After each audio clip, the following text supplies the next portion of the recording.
In this video, we're going to take a look at the player options, and that is something that you're going to be able to find in the players area of KeepaScore. Now, the player options are simply indicated by the three red dots that you find next to each of the player names. In KeepaScore, clicking on the player record on a currently running or an event that does have games will actually reveal information for the player, should you be in kiosk mode, or about the player and the games that they have coming up, or the matches, I should say. So when we make a selection, what we're going to find is a number of options. I will indicate as such anything that is in red is going to be available within the Community Edition. Anything that is in turquoise is going to be only available within the Tournament Edition. So as you can see, one of the features that we have in the Tournament Edition is the ability to check in a player. So you can see right here that we get the thumbs up that while check-in is something that can be managed in another app, if you do want to check players in, if you're running a very large event, you simply just switch to the event. So if I had players come in and they say, yeah, we're playing 3 rung, I could switch to the 3 rung. Of course, the check-in is only going to apply provided no games have already been started. We can see in this particular instance, we have games with scores, which is going to be indicated over in the games area. But switching back to our blank event, or the event that we have people that are just showing up for, of course, as people come in, we can simply just check that check-in button, and by visually looking at this particular area of KeepaScore, we can see who has checked in and who has not. The time for check-in is actually captured at the point in time that it is collected or is checked. So if I was to uncheck this, we can see that we get a notice that says she's already checked in, and we get to choose to unset this or update this. So in the event of an accidental click, you can unset, or if it's somebody that is just you checked in the wrong person, you just click the update button, and that will update the time.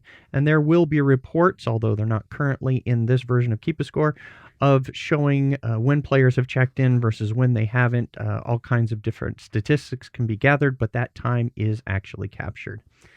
Another option that we have in the player menu is we have the ability to email a player. This is going to bring up our email template, where that email template is currently on the profile.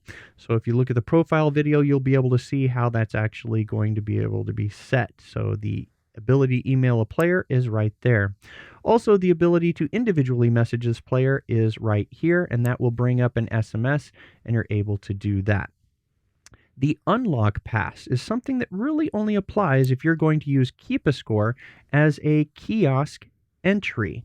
Now, anytime when you are playing a particular event, maybe you do not, this is not being used at a professional tournament, you just have a KeepaScore, you've either got a spare iPhone or an iPad, maybe you even put that in a kiosk and you've got it attached to a pole. Many times there are people that you do want to trust in order to actually make modifications. So what happens is when KeepaScore is in kiosk mode and players are able to change the score values, and they are able to then lock an event, which the lock is typically down here at the bottom. Once it's locked, no other players can modify that data while KeepaScore is in kiosk mode. Well, if there are players that you do trust, you will simply come in, and there's 2 ways in order to give them the ability to change or modify scores. The first of the 2 is to create an unlock pass. While not commonly used, what this does is it actually creates a QR code that you can then send to a player. That player can then keep this image or keep the PDF on their phone. When they come to the KeepaScore in kiosk mode, they are able to click the lock, and the lock will prompt them for their pass. Showing this QR code as one of the options will then unlock the game, allowing that particular player to make adjustments to the score if that's needed. We can also see that there is one other feature that is available, and that is an unlock passcode. If you do not want to use that QR code as an unlock pass, you are able to, for this particular player, in this instance for Darrell Arreaga, I would be able to simply just put in a passcode of whatever he specifies right here, like kitten. And so as long as he has that particular passcode, he is able to come to the kiosk when it's in kiosk mode, select to unlock, and so forth. What will happen is when you do put a pass in there, you will see that a key will be assigned next to the name. And this is what other players can use as an indication of who is able to unlock an event when KeepaScore is in kiosk mode. Of course, if you're using this to manage a tournament and you are in admin mode, none of this applies. This really is only a feature specific to kiosk mode if you're going to use kiosk mode in a modify setting.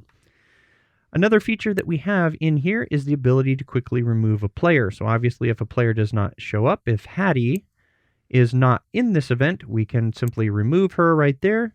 She is now no longer in the event. I can switch over to my participants, and Nathan is now going to be playing in her place, and that's how easy that change is right there. Just check Nathan in right there. You can also see that the last of the options that we have for player options is the ability to specify their doubles or singles rank. Now, the ability to change this value right here is independent of the player record. In other words, in KeepaScore, when we go to our players, and in our players area, we can see for any given player that we have different rank values. In this particular case, we've got duper, where we've got a duper ID, and we've got their singles and their doubles ratings.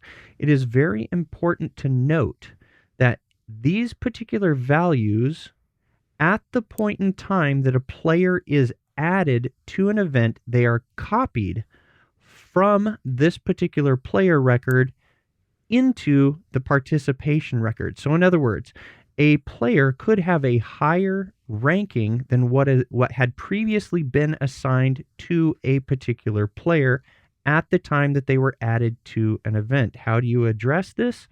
Well, there's two ways that we can deal with this. When we are at the event, we can always look at the ranking that is currently set. So in this particular case, for Latoya Capote, we have a doubles rank of 213. If on her player record she was formerly a 201, then that would have been her ranking that was copied at that time.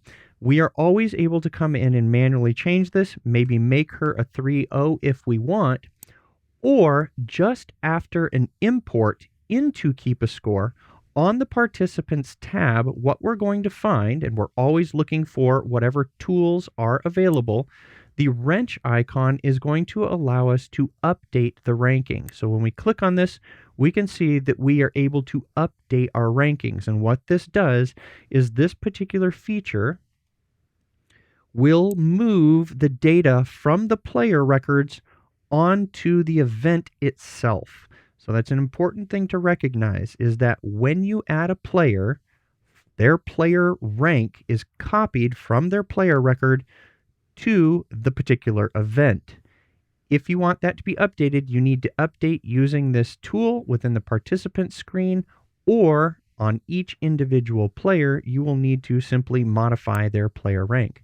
Now, if you're using any ranking other than something that's established like duper, you are able to use that here in KeepaScore, whatever value you want. This will simply sort the players when you actually click on the rankings down here at the bottom, and it will sort them according to that value. So you can even use a straight sequential number if you want.